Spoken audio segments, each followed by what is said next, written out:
Hi, and welcome to my floor. Um, this is the bookshelf that I got for Christmas behind me here, and it is very low and on the floor, so there's really no place that I can sit other than the floor where I can be in front of it. If I sat on my chair like usual, I would be way too high and all you would see is the very top shelf, because I tried that and it really didn't work. So I am on the floor. It's a little uncomfortable and hard. I might have to get a cushion if I'm going to film down here a lot, but I wanted to show off the new bookshelf. I put most of my longer series on here to clear up room on the other bookshelf that you usually see me sitting in front of. So I have the Cassandra Clare books and the Iron Fae series on the top. Then I have Harry Potter, the Morganville Vampire series, and the Vampire Academy and Bloodline series. And then on the shelf right here that you can't see in the video, I don't think, is my Tamara Pierce books. I actually want to get another shelf just like this and kind of do a genre shelf of mostly all the standalone books that I have. Not that there's that many of them, but maybe like a contemporary shelf, and then vampire shelf, and an angel shelf, and dystopian shelf of just books where there's one or two in each series, or maybe 3 books or so. I don't know what the limit will be, whatever fits on the shelf, I guess. But and I'm gonna also rearrange the room a little bit, because right now I have bookshelves all over the place. They're over there where you usually see me sitting, they're over there at the end of my bed, they're behind me, and they're just completely all not together. So I would kind of like to rearrange the room so that they can all be together, make a little book alcove, I guess. And right now I have 3 completely full shelves of pretty much all YA books, and then 1 full shelf of adult books. And that is pretty much just the very tip of my collection. There's a room downstairs that has all of my younger books and a lot of my adult books as well. So there's a lot of books. So speaking of books, I have gotten 2 more. This one came, I ordered it before Christmas, but then there were snowstorms and delays and stuff, so it hasn't come. Sorry, playing with my hair. It is Sarah Crossan. I think that's how you pronounce her name. Breathe. The cover is gorgeous. I love the marbling or the breaking up of the pavement there. It feels so cool. And it's a dystopian, I believe. And then I also got the sequel to Rotten Ruin, Dust and Decay by Jonathan Mayberry. It's the 2nd book. The next one is Flesh and Bone. And then I am about 75% of the way through Beautiful Creatures. I'm hoping to finish this weekend, so I guess that's my Friday reads too. And then I also started Les Miserables, which I think I left downstairs. About 200 pages into that one. I don't remember it being so big whenever I read it in school. It's over 1,000 pages long. There's no way I'm finishing that before I go see the movie, because I'm going tonight. The movie is out. It is the premiere week for this city, and we pre-ordered our tickets, so we are going to tonight's show. I am very excited. I am bringing about 6 boxes of Kleenex. By the time I shoot my next video, my eyes might still be red, because I know I'm going to cry that much. So the rest of this video is just kind of randomness. I've gotten some questions through email, some book resolutions that I wanted to get answered. So my 2013 book resolutions, I want to read at least 100 books. And I'm hopefully going to accomplish that.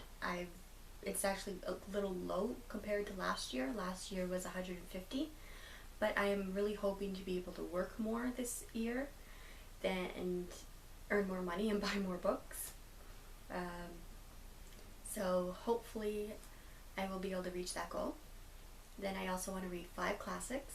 Les Miserables is going to be my first, as soon as I finish all of those pages. And I want to read 5 biographies, because that is a genre that I usually kind of steer away from, even though I do enjoy them whenever I do read them. So I'm hopefully going to read 5 biographies.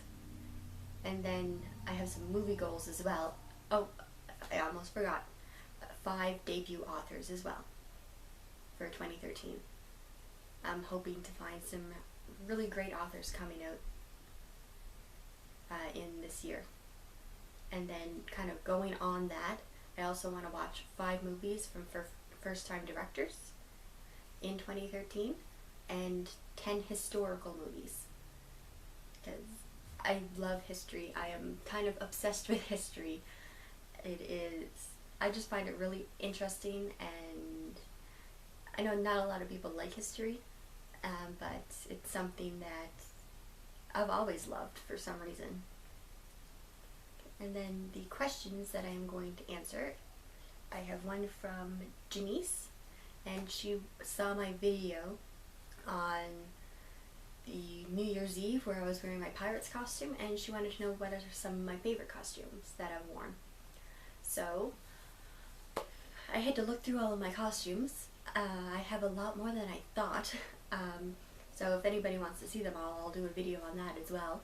But some of my favorites have been the pirate outfit that you've seen on New Year's Eve, then a second pirate outfit that it's kind of pink and black, that is really nice, a Barivian, I think I'm pronouncing that word right, barmaid outfit, it's got like the poofy shoulders and the skirt and the corset top, and it's actually really comfortable even though it doesn't look like it. And then as well as a Goldilocks costume, which I used to have a wig for because, you know, Goldilocks doesn't really go, but I haven't been able to find a wig. So I am, I guess, not so much Goldilocks anymore. But those are some of my favorite costumes that I've worn these last few years. Then Aria wanted to know what some of my favorite television shows are. And I actually had a lot of trouble with this one. I watch a lot of TV shows. Most of the time I have a book in hand and I'm just kind of in the room while the shows are on and I'm half paying attention to them. But there's a few shows, both older and newer, that are on where they have my undivided attention. And that would be whenever I put on the DVDs of The Magnificent Seven, which is a western about 7 completely different men who team up to protect this small town. And I love westerns. I own a lot of western movies. It is something that I wish were in more books, like that time period, because I am absolutely fascinated by that time period. Which is, I don't know what it is. Maybe it's the fact that it's men in cowboy hats, but I absolutely love cowboys and that time period. And then there's also a couple of sci-fi shows that I absolutely love. Firefly, which only lasted 13 seasons, but I still watch it. And then Doctor Who, the older episodes, the newer episodes, I don't really care if it's on, I'm gonna watch it. And then Diagnosis Murder as well, for an older show, is just, I've seen every single episode of Diagnosis Murder probably about 3 or 4 times. Some of them, my favorite episodes, I've seen a lot longer, or a lot more of those, but that show used to be, like, I have so many good memories of that show, just sitting with my family watching that show. So I don't know if it's the show or just the memories that make that show so important to me, but it is. And then for newer shows, the couple of shows that are definitely can't miss are Grey's Anatomy, even though there's so many character deaths on that show, and I usually end up crying probably 18 to 20 episodes out of the 22 to 24 in the season. But it's very addicting, and Criminal Minds is a lot of fun and disturbing and has sometimes given me nightmares, but it's a good show. And then The Big Bang Theory. I am highly addicted to The Big Bang Theory. I have gotten my entire family addicted to The Big Bang Theory. So those are my favorite shows. And then Nikki has asked what are some of my reading pet peeves. And I wasn't sure if she meant pet peeves while I'm reading or pet peeves in the books that I'm reading. So I have a couple for both. And for while I'm reading, I really don't like being disturbed. Whether it is the phone ringing or somebody trying to get my attention, it better be important, especially if I am completely absorbed in a book. It's just, the world goes away and then all of a sudden you're jarred back into reality, and it's not fun. And then I have a bad habit of leaving my bookmarks in one room whenever I start reading and then moving to another room and not having my bookmark, and then I have to go find it. And with cats in the house, it's not always where I left it. So sometimes I have to come back upstairs to my room to get a new bookmark, and then I'll find the old one chewed up somewhere. And then pet peeves in books, I really, really, really dislike cheating. Especially whenever the person getting cheated on is a really nice person. It makes it very hard for me to root for usually it's the main character who is doing the cheating, and he or she has found interest in a new person, and that new person and the main character is probably going to be the end pairing, and it makes it really hard for me to root for that new pairing because they're completely screwing over this really nice girl or guy, and it makes it a lot less enjoyable. And then I really dislike cliches as well. Sometimes if they're not that prominent, I'm okay with it. I still read the books even if my pet peeves are hit, because sometimes I get to the end and it just didn't really matter. I was annoyed at some point, but the plot overrode my annoyance. But just some cliches just seem safe and easy to do. Like a girl or whenever the main character has interest in somebody else, even just as a friend, and their boyfriend or girlfriend is jealous and turns into this huge jerk, and that makes it easy for the reader to not want the boyfriend or girlfriend to be with the main character. So that just kind of sometimes seems like the easy way out to get around the whole cheating thing, I guess. But it's just the mean girl, jealous boyfriend, it's just very cliche, and I don't really enjoy it all that much. And then the last pet peeve I have is kind of a little hard to explain, but it's like whenever doesn't even really have to be a major character, but a fan favorite character, I guess, kind of dies for nothing. If it's a fan favorite character and I can get over that.